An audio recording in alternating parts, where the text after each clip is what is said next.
गिरिवरधारी जय राधा माधव कुंज बिहारी गोपीजन वल्लभ गिरिवरधारी यशोदानंदन ब्रज जन रंजन यशोदानंदन ब्रज जन रंजन यमुना तीरवनचारी यमुना तीरवनचारी जय राधा माधव कुंज बिहारी गोपीजन वल्लभ गिरिवरधारी जय राधा माधव कुंज बिहारी गोपीजन वल्लभ गिरिवरधारी यशोदनंदन ब्रज जन रंजन यशोदनंदन ब्रज जन रंजन यमुना तीरवनचारी यमुना तीरवनचारी हरे कृष्णा कृष्ण कृष्ण हरे हरे हरे राम राम राम हरे हरे हरे कृष्ण कृष्ण कृष्ण हरे हरे हरे राम राम राम हरे हरे हरे कृष्ण कृष्ण कृष्ण हरे हरे हरे राम राम राम हरे हरे जय जगन्नाथ स्वामी जय जगन्नाथ जय बलदेव जय सुभद्रा निताय चैतन्य जय निताय चैतन्य निताय चैतन्य जय निताय चैतन्य राधा कृष्ण चंद्र राधा कृष्ण चंद्र राधा कृष्ण चंद्र श्री राधे जय प्रभुपाद जय शिला प्रभुपाद जय प्रभुपाद जय शिला प्रभुपाद जय गुरुदेव जय गुरुदेव जय गुरुदेव जय जय गुरुदेव। We'll start with prayer. ओम अज्ञानतिमिरन्धस्य ज्ञानाञ्जनशलाकया चक्षुरुन्मिलितं येन तस्मै श्रीगुरुवे नमः। श्रीचैतन्यमनोभीष्टं स्थापितं येन भूतले स्वयं रूपकदा मह्यं ददाति स्वपदान्तिकं वन्देऽहं श्रीगुरो श्रीयुतात्पदकमलं श्रीगुरून् वैष्णवांश्च श्रीरूपं साग्रजातां सहगना रघुनाथं तं सजीवं साद्वैतं सावधूतं परिजना सहितं कृष्ण चैतन्य देवं श्रीराधा कृष्ण पादान् सहगना ललिता श्रीविशाखाम्बिकांश्च नमाहों विष्णुपादाय कृष्णपृष्ठाय भूतले श्रीमते भक्तिवेदान्त स्वामिनिति नामिने नमस्ते सरस्वते देवे गौरवाणी प्रचारिणे निर्विशेष शून्यवादी पाश्चात्य देश तारिणे नमो महावदन्याय कृष्णा प्रेम प्रदायते कृष्णाय कृष्ण चैतन्य नामने गौरते नमः। हे कृष्ण करुणा सिंधु दीनबंधु जगत्पते गोपेश गोपिका कांता राधा कांता नमोस्तुते तप्त कांचन गौरांगी श्री राधे वृंदावनेश्वरी वृषभानुसुते देवी प्रणमामि हरिप्रिये नीलाचल निवासाय नित्याय परमात्मने बलभद्रा सुभद्राभ्यां जगन्नाथाय ते नमः। वाञ्छाकल्पतरुभ्यश्च कृपा सिन्धुभ्य एव च पतितानां पावनेभ्यो वैष्णवेभ्यो नमो नमः। जय श्री कृष्ण चैतन्य प्रभु नित्यानंदा श्री अद्वैत गदाधार श्रीवासादि गौर भक्त वृंदा हरे Krishna Krishna Krishna Hare Hare Hare Ram Ram Ram Hare Hare. Jaya Jaya Gaurachandra, Jaya Dina Bandhu, Jaya Jaya Sachisuta, Jaya Karuna Sindhu. Hare Krishna. Om Namo Bhagavate Vasudevaya. Om Namo Bhagavate Vasudevaya. Om Namo Bhagavate Vasudevaya.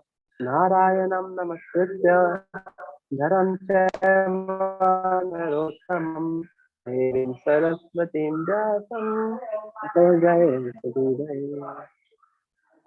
So, today we are going to discuss third canto, 28th chapter, verse number 4. So Prabhuji, can you please confirm that is my voice clear, Prabhuji? Am I audible clearly, Prabhu? Hare Krishna.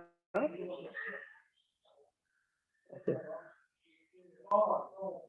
All right. So ahimsa satyam asteyam yavad artha parigraha brahmacharyam tapasaucham swadhyaye purusharchanam.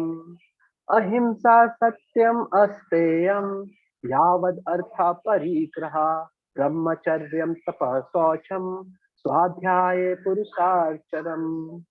Ahimsa satyam asteyam yavad artha parigraha brahmacharyam tapasaucham swadhyaye purusharchanam. So we will go through the word to word meaning. Ahimsa, non-violence. Satyam, truthfulness. Asteyam, refraining from theft. Yavat artha, as much as necessary. Parigraha, possessing. Brahmacharyam, celibacy. Tapa, austerity. Saucham, cleanliness. Swa adhyaya, study of the Vedas. Purusha archanam, worship of the Supreme Personality of Godhead. One, so translation and purport by His Divine Grace Abhay Charnavind Bhaktivedanta Swami Srila Prabhupada Ki Jai. One should practice non-violence and truthfulness, should avoid thieving and be satisfied with possessing as much as he needs for his maintenance.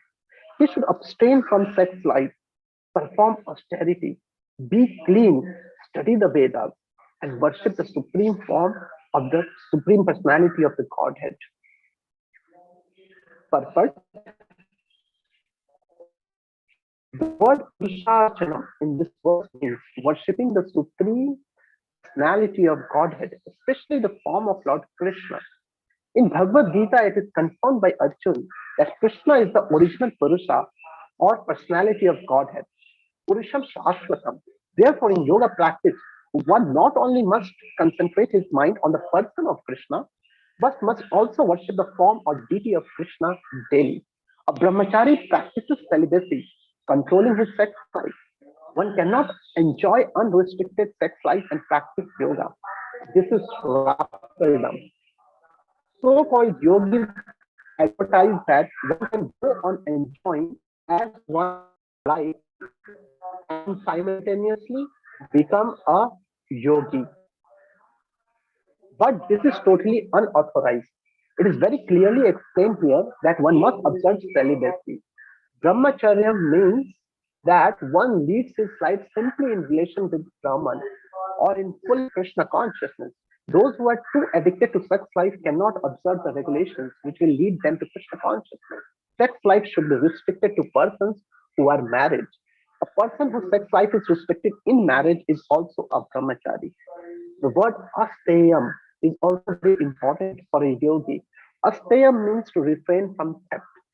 In the in the broader sense, everyone who accumulates more than he needs is a thief. According to spiritual communism, one cannot possess more than he needs for his personal maintenance. That is the law of nature. Anyone who accumulates more money or more possession than he needs is called a thief. And one who simply accumulates wealth without spending for sacrifice or for worship of the personality of Godhead is a great thief. Swadhyaya means reading the authorized Vedic scripture. If one is not Krishna conscious and is practicing the yoga system, he must read standard Vedic literature in order to understand. Performance of yoga alone is not sufficient. Narottam Das Thakur, a great devotee and acharya in the body of Vaishnava Sampradaya, says that all spiritual activities should be understood from three sources, namely saintly persons, standard scriptures, and spiritual masters. These three guides are very important for progress in spiritual life. The spiritual master prescribes standard literature for the prosecution of the yoga of devotional service, and we must the spiritual master prescribes standard literature for the prosecution of the yoga of the devotional service, and he himself speaks only from scriptural reference. Therefore, reading standard scripture is necessary for executing yoga. Practicing yoga without reading the standard literature is simply a waste of time. So, Hare Krishna, I was sharing. Okay. So, can anybody confirm on the Zoom? Is my voice clear to everyone? Oh, okay. Krishna Prabhu. Yeah, your voice is clear, but there's some background sound. I don't know. Okay. Sitting in simple. Okay, so I'll try to improve it. Okay, so uh, so this is so Srila Prabhupada, while he gave us Krishna consciousness. So along with Krishna consciousness, he told us that the goal of life is ultimately to get out of all the 24 elements. The soul has nothing to do with any of the 24 elements within this creation. Yes, the, the, the soul is completely spiritual in nature, and the goal of life is to get out of this bondage of material elements and be the part of the spiritual sky. You know, because we all are part and parcels of Krishna. Yes, and our eternal constitutional position is to serve Krishna in the spiritual realm, and we are completely a spiritual being. Yes, uh, and, and thus Srila Prabhupada compared us to fish out of water. Yes, we are in unnatural condition, but while giving Krishna consciousness to us, yes, while teaching us that highest truth, while giving us that complete spiritual understanding, he also gave us the culture, the platform on which to practice that yoga. Yes, why that platform is needed, you know? Yeah, why that culture is needed? Because at the end of the day, people can say that even the culture or the etiquette which we follow are also in one sense material in nature. Yes, but it is needed because while we are making our journey towards the spiritual world, we are still stuck up into our body.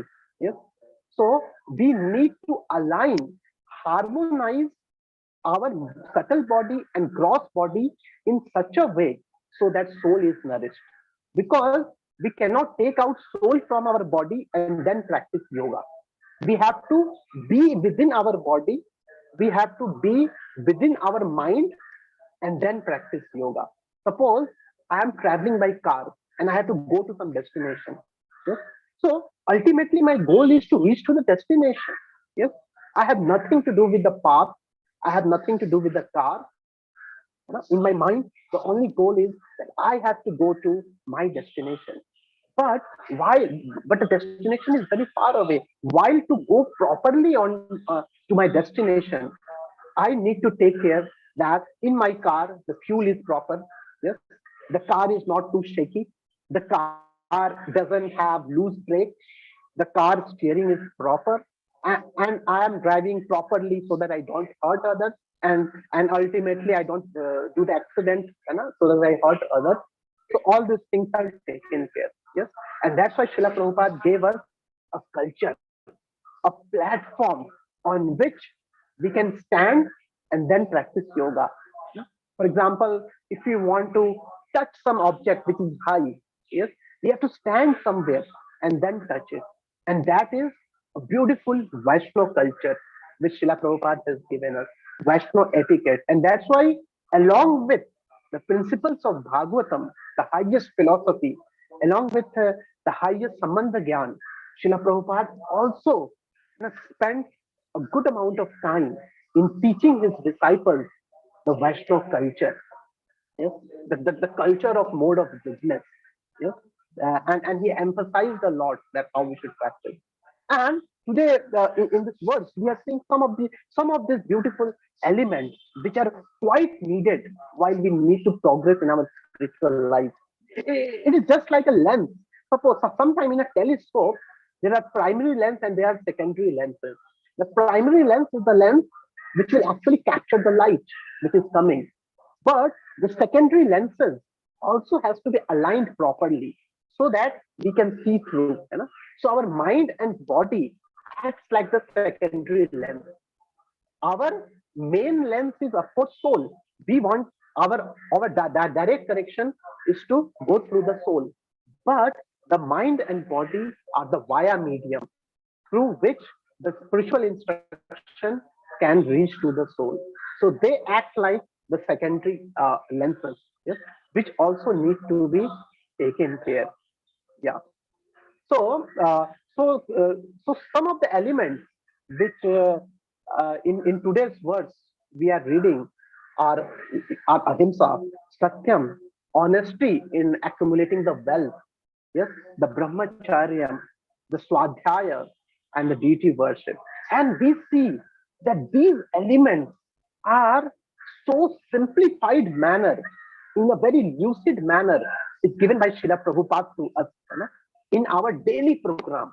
Yes, Srila Prabhupada established the four regulative principles, and we see that the four regulative principles encompass, you know, most of these elements which we have read today. Yeah? For example, no meat eating. You know?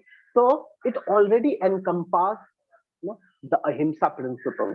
Yes, Prabhupada uh, told us no gambling. So no gambling already encompassed to earn money through honest means.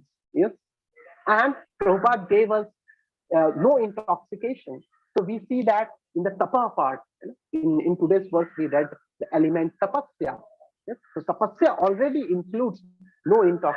The no intoxication includes the tapasya. And then Prabhupada gave us no illicit sex. No illicit sex includes the brahmacharyam principle, as well as it also includes the cleanliness principle. And thus we see that how Srila Prabhupada has a beautiful given. And at the top of that, Srila Prabhupada has given us the deity worship. Every day we have to attend Mangal Aarti. When we attend Mangal Aarti, automatically the deity worship is taken care. Yeah? When we attend the Mangal Aarti, automatically we attend Bhagavatam class, so automatically the Swadhyaya is given. And above all these things, Srila Prabhupada has taught us Hare Krishna, Krishna Krishna, Hare Hare, Hare Rama, Hare Rama, Rama Rama, Hare Hare. And thus, so above all these things, Srila Prabhupada taught us the chanting of the Hare Krishna Maha Mantra, which, so all these things forms a very solid platform, and the Hare Krishna mantra, it forms the rope to the spiritual side. Yes, on so Srila Prabhupada has given us everything. Srila Prabhupada was such a genius acharya, such a genius acharya. He has packaged everything, all the teachings, all high-fi teachings of Sad Goswamis, Sri Chaitanya Mahaprabhu, all the previous acharyas like Madhvacharya, Ramanujacharya, and Narad Muni. He has encompassed all the things, and he made a beautiful packet format in a package which is handy to the Kali Yuga soul, which is appreciable to our time, place, circumstances of the age of Kali. So this is the great mercy of Srila Prabhupada. That's how he has inculcated these things in our day-to-day life itself. So an ISKCON devotee who is a properly following his guru while living in ISKCON, we are already, if we follow our guru, if we follow what Srila Prabhupada has given in his book, what Srila Prabhupada has taught us, the simple morning program principle, the simple principle of how Srila Prabhupada taught us to live in this world, we automatically follow most of the principles of what our shastras tell us. So now we'll pick up one by one of these principles and let us little bit elaborate, because these principles are very important for our life. Yes, because uh, Srila Prabhupada also used to give an example. Like for example, a baby we have to give injection. So while we are giving injection to the baby, if the baby hand is shaky, the injection may not go to the right veins, or sometimes doctor may not be able to put the injection itself. So putting injection is one thing, but the another arrangement is to somehow coax the baby in such a way so that it keeps its hand still. So all these principles Srila Prabhupada has given us to keep our hand still. Hand still means our mind still, where the injection of the holy name, the injection of Srimad Bhagavatam can enter. Yes. So all these principles are there to keep our mental state in equilibrium, our bodily state in such a equilibrium, so that the ultimate gift of Srimad Bhagavatam, the ultimate gift of the holy name can be injected in our mind, and it can purify our soul. Yes? So all this is, so let us discuss some of them. So, for example, ahimsa. Yes, Srila Prabhupada translates ahimsa as non-violence. And in one of the purports of Bhagavad Gita, Prabhupada explains ahimsa very nicely. He tells that how the eternal nature of the soul is to love and serve. The soul's constitutional position is to please Krishna, and in relation to Krishna, other living entities. Yes? And ahimsa is completely opposite to the constitutional nature of the soul. Yes. And thus, when our mind, when our subtle body accumulates the impressions of himsa, it is opposite to the nature of the soul. And thus, it is unfavorable to the growth of the spiritual life. Because because himsa means to hurt others, to give pain to others. Srila Prabhupada used to say that a devotee doesn't want to even give pain to a single ant. Single ant. Yes.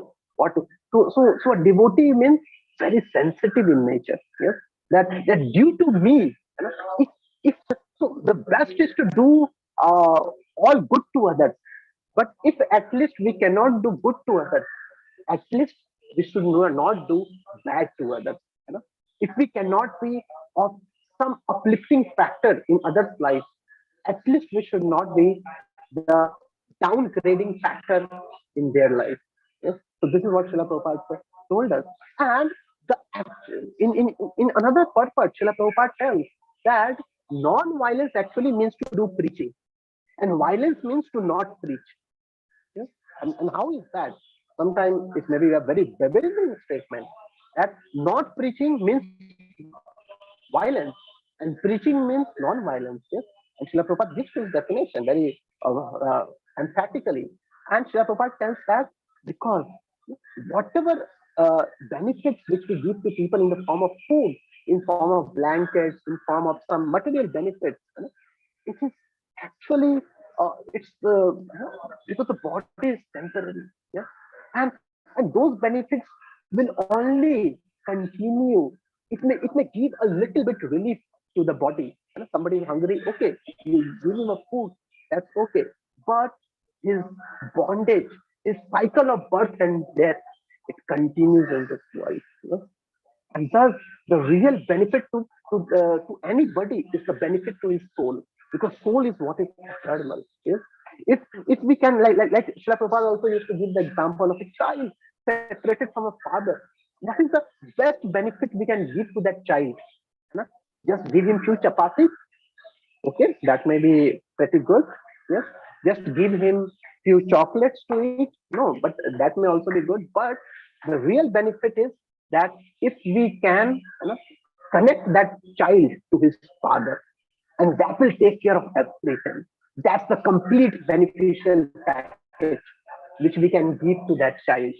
So similarly, Srila Prabhupada taught us that when we meet others, the best non-violence, the opposite of non-violence is giving benefit.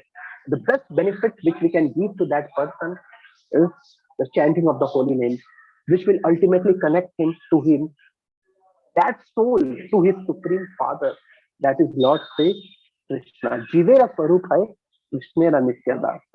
So that's the ultimate benefit. And at the same time, while we are giving that benefit, at least we should take care. And whether at least we don't hurt others. That's the minimum Srila Prabhupada told us. The minimum is that no harm policy.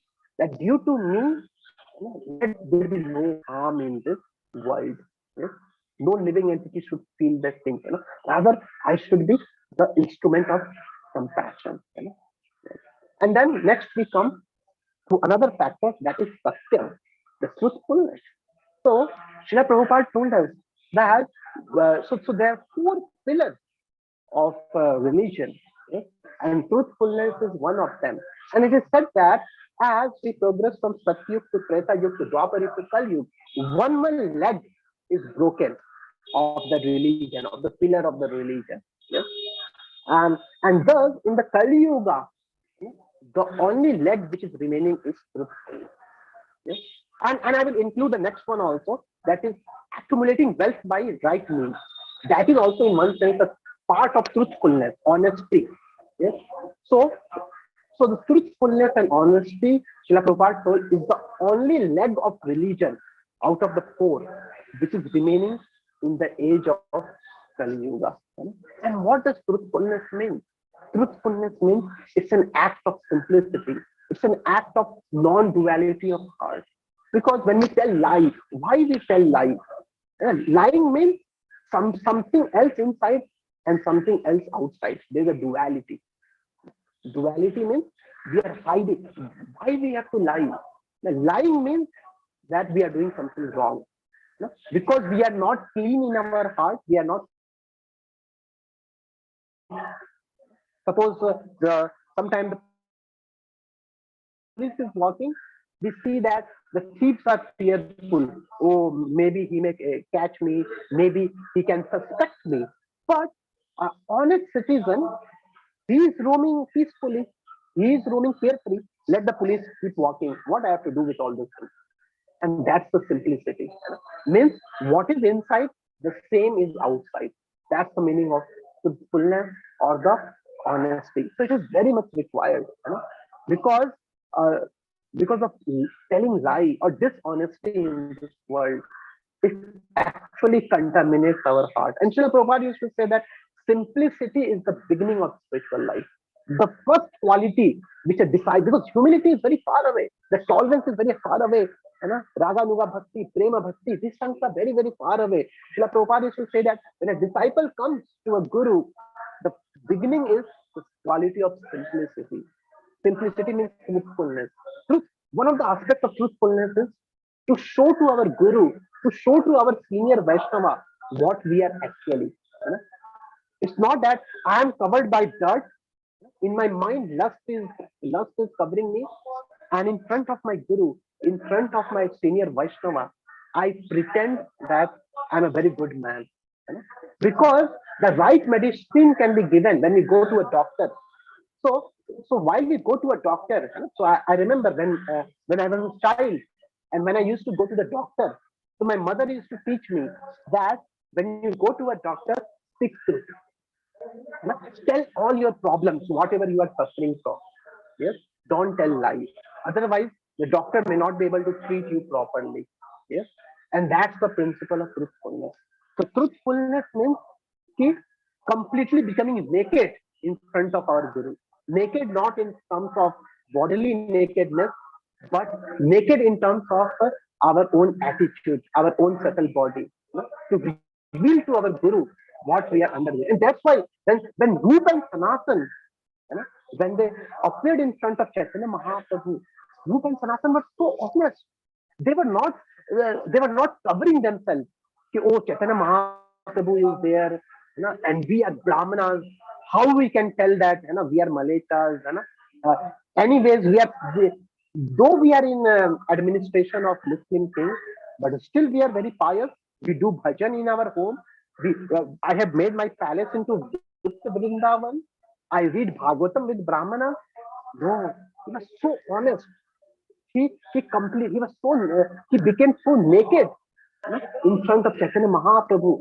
That Mahaprabhu, we are We are lower than Jagai and Madhai. At least Jagai and Madhai, they were not doing a Malech seva, the seva of a Yavana king. But we are so fallen that we are serving a cow eater, a cow killer. Our condition is more precarious, Mahaprabhu. So they requested for deliverance. And that's the honesty. That's the truthfulness. So when we live in the community of a Vaishnava, we should be careful to not be duplicitous to the Vaishnavas, to be truthful to the Vaishnavas, and especially be truthful to our Guru. If we are truthful to the Guru, initially we may have pain because everybody wants to show good about them. Initially we may have pain, but as Krishna says in Bhagavad Gita, that happiness in mode of goodness means it's poison in the beginning, nectar in the end. Yes. But if we show, I'm a great Vaishnava, I don't have any problem. I I don't suffer. I'm a good devotee. So then we lack the medicine from our guru. We lack the connection from our senior Vaishnavas. Yes? And that's where the principle of truthfulness is very important. So truthfulness not only in terms of spiritual sense, but while we are working outside, while we are dealing with our materialistic people, there also truthfulness is very important. Because now somebody can ask that why we have to be truthful to materialistic people, the karmi people, what benefit that has? Why don't I just lie and just make my way out so that I can have a proper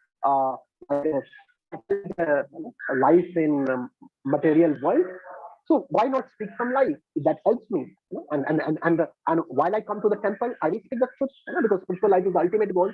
But while we speak lie to outside materialistic people, we are training our mind. We are training our mind. So it is said that whenever we do something, whenever we act, whenever we speak something, whenever we think something, it is developing impressions of our mind. And those impressions accumulate as habits. And these habits become samskaras.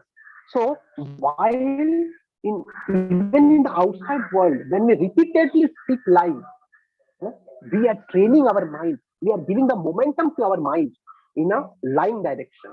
And then when we come to a devotee community, when we come to Vaishnava community, that time the same momentum can push us to be duplicitous, to lie to even a Vaishnava, to lie to our own guru.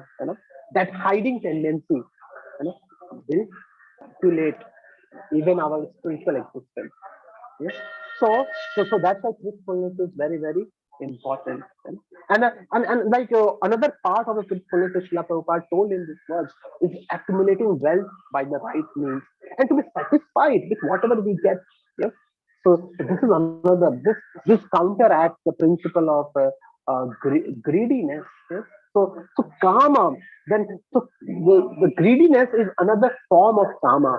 When we have kama, the desire to enjoy, and when we get some object to enjoy, then comes greed.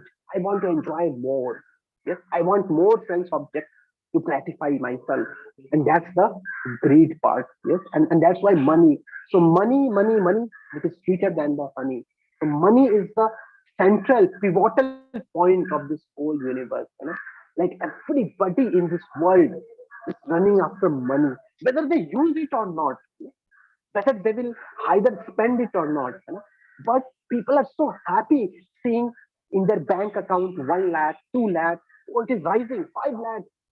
Oh, it became 1 crore. So now this 1 crore, when it will become 2 crore.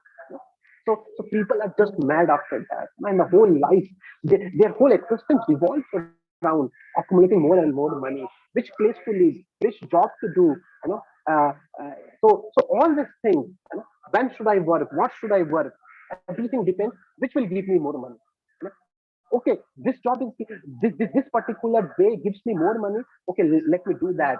Even at the cost of one's spiritual existence. And what to say of spiritual existence? Spiritual existence is too far. Even at the cost of one's health, even at the cost of one's family relationship. People are so much after money.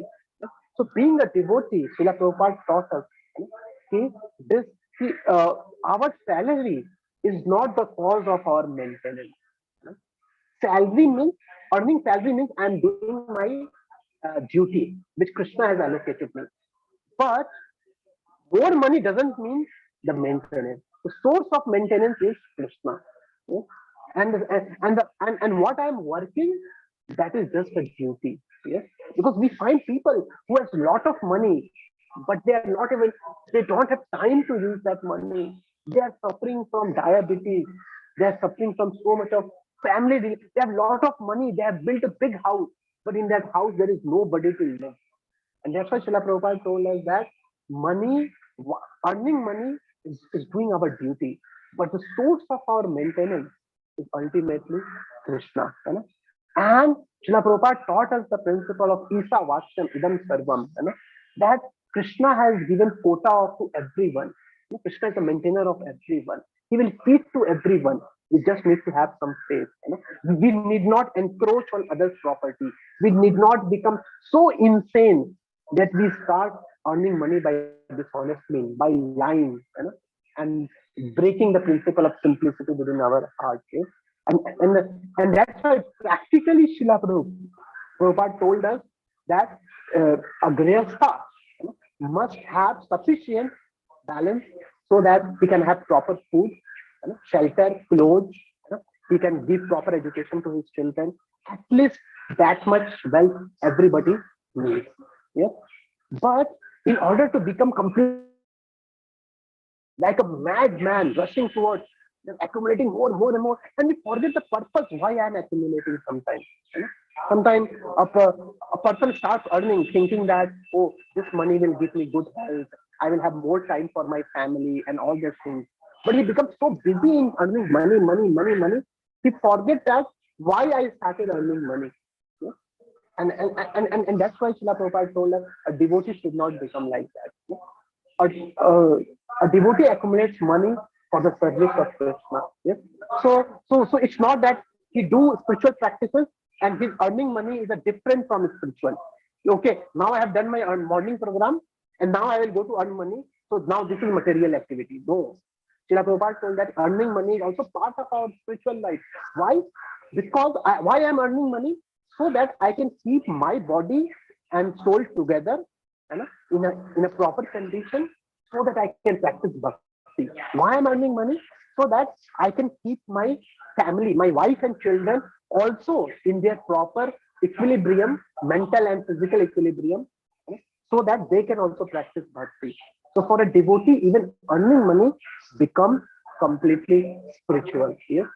And as a devotee, they have full faith in Krishna that I just have to do my duty properly. You know? And Krishna will send the money. My part is duty. And that's why devotee doesn't fall into dishonest means of earning money.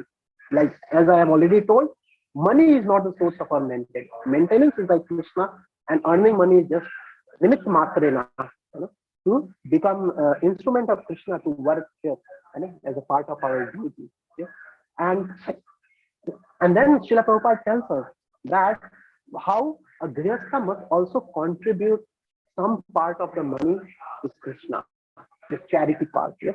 Because Srila Prabhupada used to say that just giving the charity, it purifies one. Because in this world, one cannot earn money with 100% honesty. There are some, because we may work hard, we may work honestly, but the path, the source from where money has come, it may be little bit dishonest.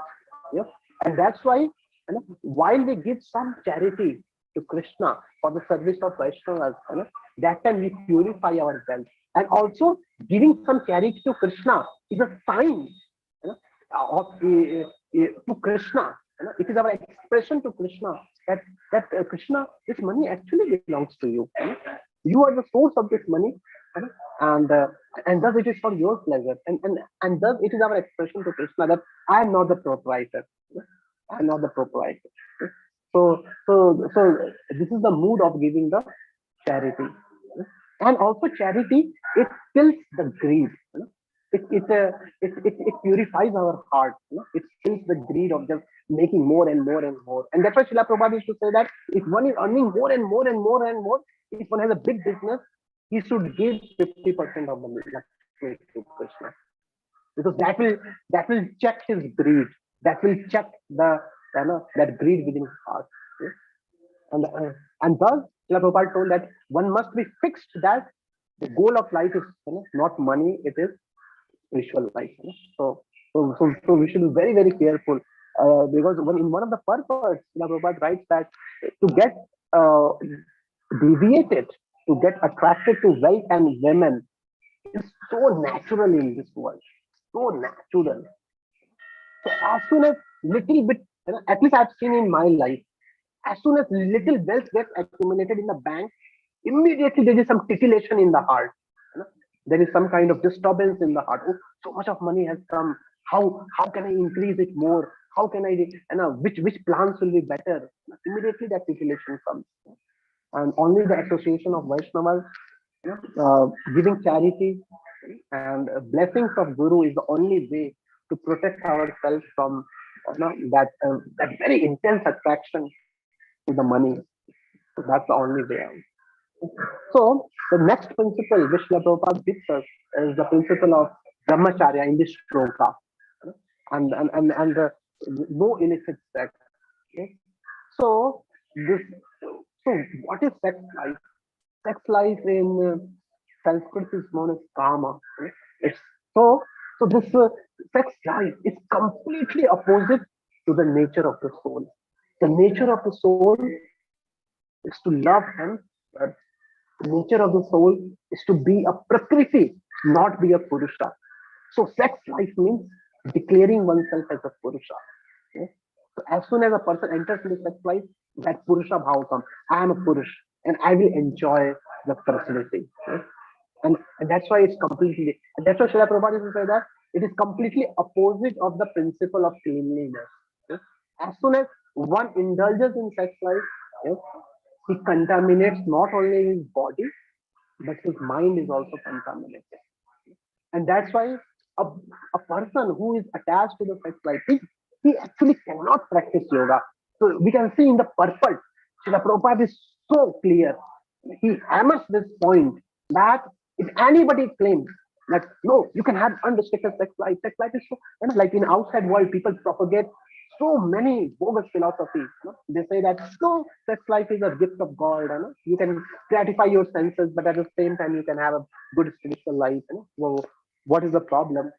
But Srila Prabhupada completely hammers this point that till the time we are attached to this kama, krodha, so till that time one cannot, we actually cannot practice yoga.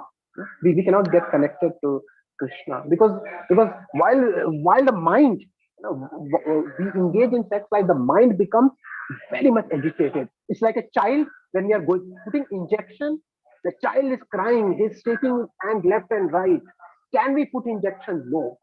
Similarly, as soon as a person engages in sex life, immediately he pollutes his mind. Immediately it disturbs his mind so much that in that the holy name, the Bhagavatam, the principles of Krishna consciousness cannot settle down. It's the one of the most degrading way of polluting our mind. And that's why Srila Prabhupada so nicely gave us the principle of no illicit sex. And that's why, and Prabhupada is so practical. If you see in the purport down the line, he writes that even a householder can be a brahmachari. So restricting sex life to one's marriage is also a brahmacharya. So practical is Srila Prabhupada. And that's why Prabhupada established so nicely this principle, Varnashram Dharma, Brahmachari Ashram, Grihastha Ashram. And while Srila Prabhupada went to USA, he saw that his American disciples, who were to be the disciples, they were living in living relationships, with boys and girls living together. And Prabhupada used to say that this is not the culture of a human being. These are the culture of dogs and cats. Dogs and some two dogs come as a partner and they live. This is not a human culture. And thus Prabhupada himself, he was a sannyasi, but he himself did he became a priest of the marriage ceremony of his disciples. He took it very seriously, and he got them married. Because uh, just to counteract this principle of karma. Because so that's what Srila Prabhupada told, that if one is not able to control his sex life, if he is not able to remain a brahmachari, better if he choose a proper devotee girl and get married. Because the because sex life which is restricted to the marriage life is also the principle of a brahmacharya, and it takes care of one's educated mind, and thus it becomes easy to progress. And thus, so nicely, we see many of the disciples of Srila Prabhupada, many of the senior Vaishnavas in our ISKCON, while being in Grihastha life, they are practicing just like a sannyasi. They're so exemplary. They have done so much of seva for the mission of Srila Prabhupada. So, so this is what gift Srila Prabhupada gave us. Whether you can be a brahmachari without marriage, or you can be a brahmachari with marriage. Both are possible. Okay? So as a devotee also, we should also be careful that nowadays the Kali Yuga is so much perverted, with so many bad themes. The, no advertisements go without some half clothes, some naked body of a woman. So much of Kali Yuga is perverted. So while we are dealing with our mobile, nowadays mobile has become the source of so much of illicit sex. So through the mobile, so much of dirt is entering in our mind. So it has become nowadays very, very difficult to control the senses, because the Maya is all pervading.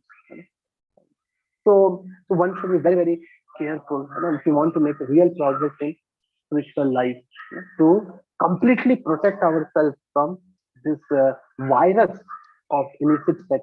We may not physically do illicit sex, but sometimes it can be in our mind, in the form of sight, in the form of sound, in the form of smell. It can be, although physically we are not involved in, but in our mind, these things can still pervade. So which is very detrimental for the spiritual life. And Srila Prabhupada was very heavy, and he didn't compromise even slightly with this principle of illicit sex. And then going down the line, Prabhupada in this purpose we see the principle of tapasya, tapa. So how Srila Prabhupada has given tapa in our spiritual life? So getting up early in the morning. So this was one of the very important focus emphasis of Srila Prabhupada. He used to say that if anybody wants to make rapid progress in his spiritual life, one must. It's not an option. It's must. One must get up in Brahma Muhurta time. One should chant the holy name. So getting up in the morning. Okay? One should do the tapasya of doing deity worship. One must attain Mangal Aarti. So this type of tapasya is very much needed. And also Srila Prabhupada gave us tapasya in the form of absolutely no intoxication, not even tea and coffee, because Srila Prabhupada saw that even the tea, it has some amount of intoxication effect on the mind, and that's why Srila Prabhupada completely removed that. And and, uh, and that's why sometimes people are very surprised that how come the Western disciples of Srila Prabhupada, they are living such a life of tapasya. They were addicted to so much of alcohol, meat eating, everything. But now they don't even touch tea and coffee. This is a big shock for so many people outside. So, so nice. So, and that's why this principle of getting up in the morning, attending Mangal Aarti, it should be practiced very, very diligently. This tapasya. So tapasya definition Srila Prabhupada gives is that voluntarily austerity, voluntarily, it should not be forced. Voluntarily austerity for something sublime. Okay? Because we tapo divyam putrika eva satyam, suddheta brahma satyam to anantam. In Rishabh Dev tells in his speaking, tapo divyam, this life is meant for tapasya. This human body is given for tapasya. Animal body means unlimited sense gratification. Eat at any time, sleep at any time, do whatever you want. But human life means tapasya. voluntarily tapasya. No, this is detrimental for my spiritual life. I don't want to do this. Right? This is good for my spiritual life. I will somehow do it. Yeah? To sleep at right time, to eat right quantity and at right time. Srila Prabhupada used to say that a yogi means he should regulate his sleeping, eating also properly. So that is also a part of tapasya. To eat at right time and in the right quantity.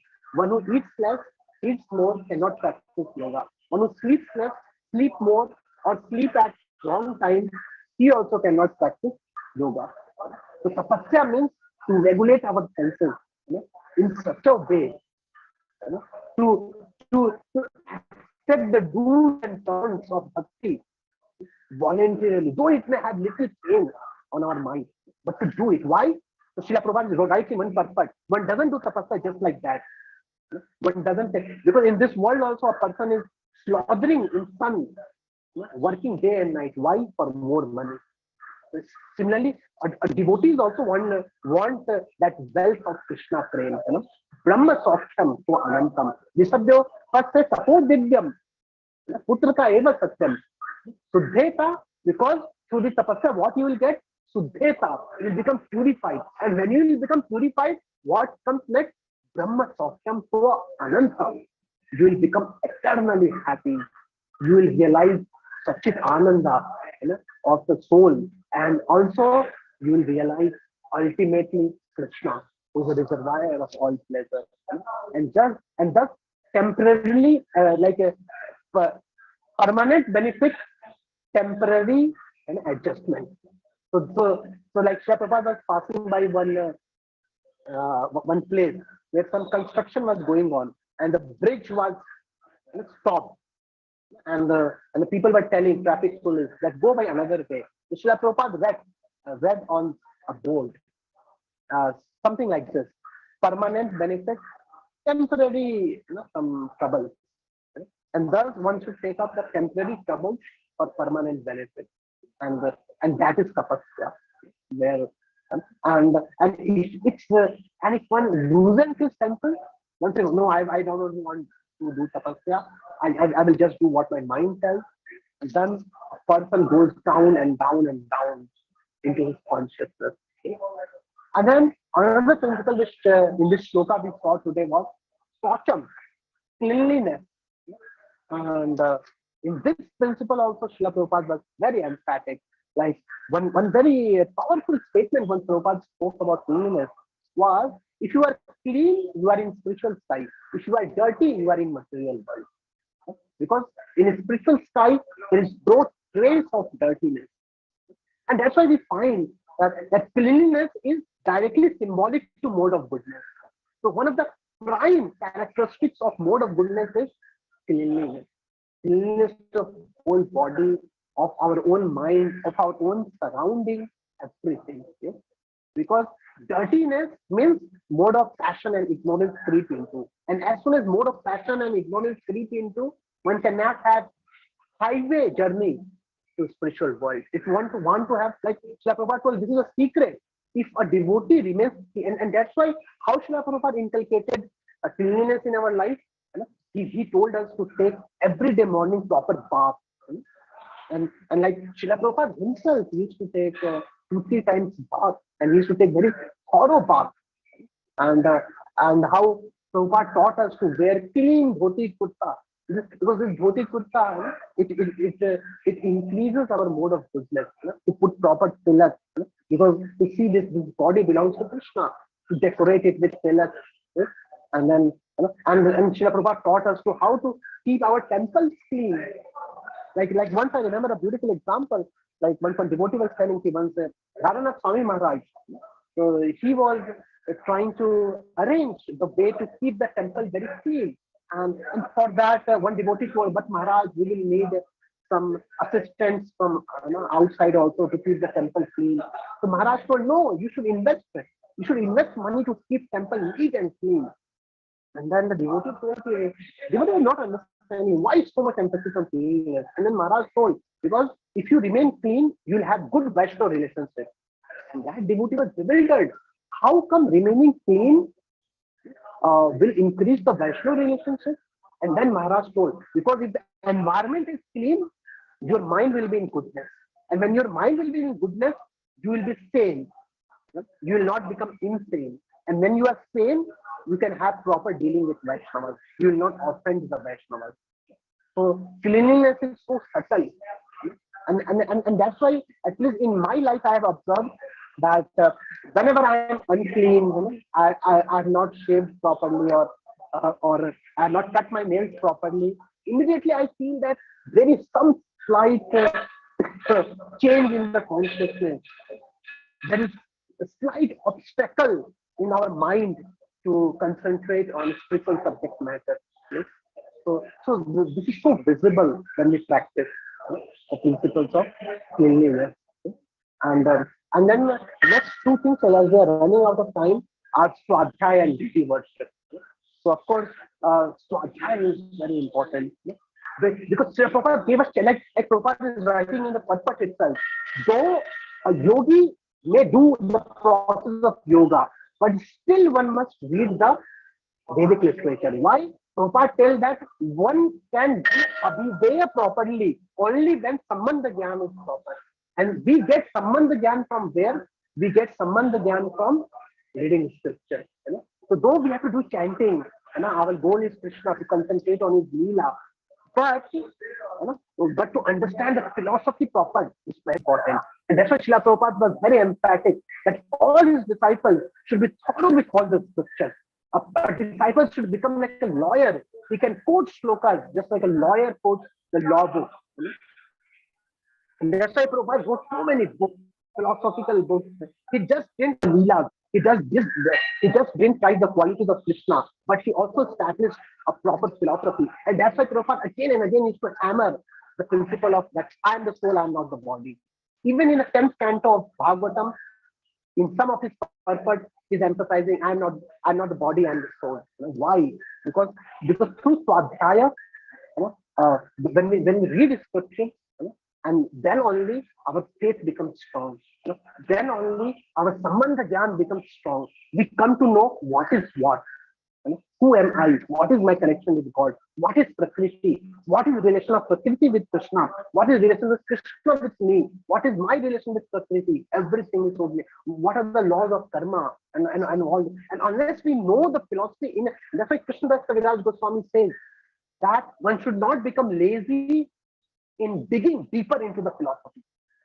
One should dig as deep as possible, because that forms the solid foundation on which the chanting of Hare Krishna or concentration on Krishna's form or Leela can take place in a very, very in a very, very solid manner. So I think somebody's mic is mute. Mute your mic.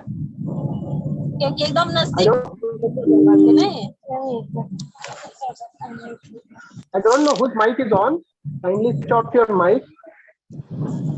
Kindly switch off your mic. Okay. Yeah, I switched it off. All right. And the last principle which Srila Prabhupada tells us is the deity worship. So, of course, so Prabhupada used to say that attending Mangal Aarti is equivalent to like just a pujari is doing deity worship, and anybody who attends Mangal Aarti, he also gets the benefit of doing the deity worship. And that's why Srila Prabhupada established deities are such a beautiful, like merciful form of Krishna. When we cannot see Krishna, but Krishna comes in a form in which we can see him, we can serve him, we can offer food to him. So that's why when Prabhupada was asked, sometimes people break the deity. Why deity doesn't object? Deity is Krishna. Why doesn't Krishna like destroy the people who break him? So Prabhupada tells that deities came just like a baby to take care. It has come for not for his benefit. It has come for our benefit. It has come for my benefit. So that I can develop relationship with the deities. By serving deities food, bhoga, by painting the deities, by decorating the deities, by taking the darshan of the deity, we get attracted, we get attached to Krishna's form. So it is one of the powerful ways of development, and especially for Grihastha, Srila Prabhupada was very emphatic that especially a Grihastha must every day do deity worship. So deity worship is one of the best way of it, concentrating our mind on Krishna's form, which we can carry in our mind even while we are roaming in this world, while we are earning our money or doing our duty. That duty form can be captured within the mind, and thus, so I think we have run out of the time. So just concluding that all these principles, we are very grateful to Srila Prabhupada to give these principles. These principles are already embedded in the foundation of our spiritual life, in the foundation of the establishment of ISKCON. These principles are so embedded, and they are given in such a simplified manner, which we can easily practice. And in the end, I'd like to just conclude with this point that all these principles cannot be practiced unless we are in devotee association. So devotee association, only in devotee association can we get practice all these principles. Without devotee, because the age of Kali Yuga, the strength lies in association. Individually, we are very weak souls of Kali Yuga, Manda Buddhi. We are so weak-hearted. We are so easily susceptible to Maya. And that's why all this of tapa, cleanliness, swadhyaya, deity worship, ahimsa, can only be practiced when we are in strong association. So this strong association can only enable us to practice all these things. With this message, I'd like to conclude and pray at the lotus feet of Srila Prabhupada, pray to all the Vaishnavas assembled to give all of us strength to practice all these principles properly and be an exemplary devotee at the lotus feet of Srila Prabhupada.